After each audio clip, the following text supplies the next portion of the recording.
Hello everyone. आज हम पढ़ेंगे पाठ 2 कहानी राजा का न्याय। तो चलिए सबसे पहले शुरू करते हैं पाठ का परिचय।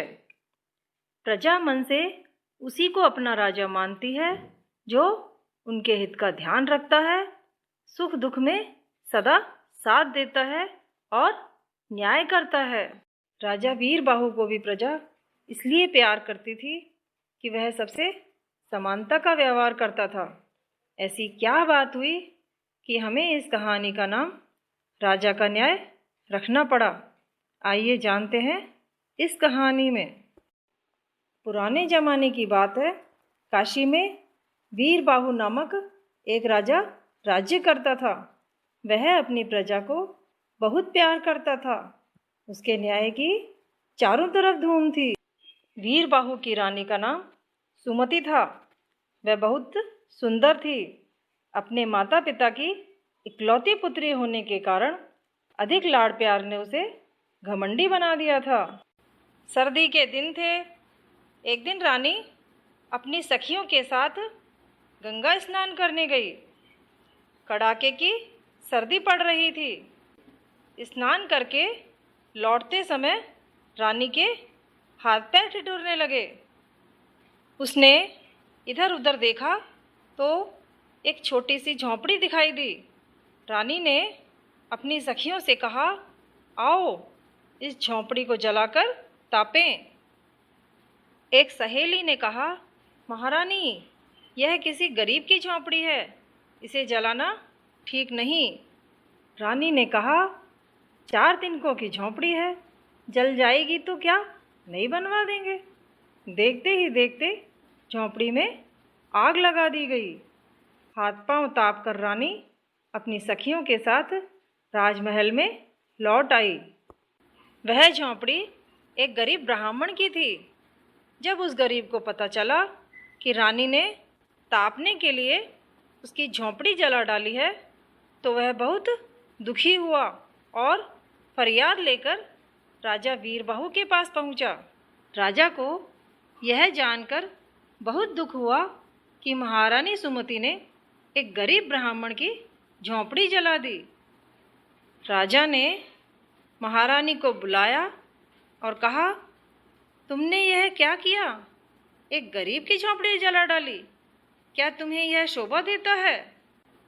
रानी सुमति ने तुनक कर जवाब दिया, 4 तिनकों की झोंपड़ी के लिए इतना तूफान, जला दी तो क्या हुआ, नहीं बनवा दूंगी।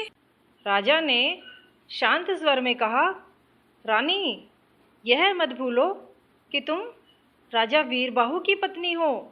तुमने गरीब का घर जलाकर उसे अनाथ बना दिया है। तुम्हें इस गलती का दंड भोगना पड़ेगा, तभी उस गरीब के साथ न्याय होगा।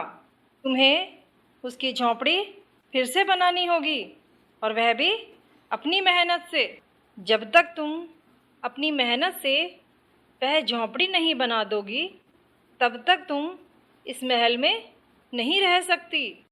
रानी का सारा घमंड चूर चूर हो गया। अब वह अपनी भूल पर पछताने लगी। उसे समझ में नहीं आ रहा था कि क्या करे। आखिर उसने कमर कसी और जंगल में से लकड़ियां बीन बीन कर बेचने लगी। सर्दी, गर्मी और बरसात की परवाह किए बिना उसने 1 वर्ष तक जी तोड़ परिश्रम किया। जो पैसे मिलते उनमें से आधे पैसे बचाती और आधे में अपना खर्चा चलाती। बचे पैसों से उसने झोंपड़ी तैयार करवा दी। अब उसे समझ में आया कि गरीबी क्या होती है और 4 तिनकों की झोंपड़ी बनाना गरीब के लिए कितना कठिन होता है। उसने गरीब ब्राह्मण से क्षमा मांगी। अब रानी का मन सरल हो गया था। महाराज वीरबाहु महारानी के परिश्रम और पश्चाताप को देखकर प्रसन्न हुए और वे महारानी को आदर सहित महल में ले आए। इसे कहते हैं सच्चा न्याय। बच्चों, कैसी लगी कहानी और इस कहानी से हमने क्या सीखा? चलो मैं बताती हूँ। इस कहानी से हमने सीखा कि हमें किसी का दिल नहीं दुखाना चाहिए और अपराधी को उसके अपराध का उचित दंड अवश्य मिलना चाहिए, तभी सच्चा न्याय होगा। जिस प्रकार इस कहानी में राजा वीरबाहु ने अपनी ही रानी को गरीब ब्राह्मण की झोंपड़ी जलाने पर उचित दंड दिया और उस गरीब ब्राह्मण के साथ सच्चा न्याय किया। बच्चों, अब आपको कुछ गृह कार्य दिया जा रहा है, जिसे आपको अपनी कॉपी में सुंदर व स्वच्छ राइटिंग में करना है।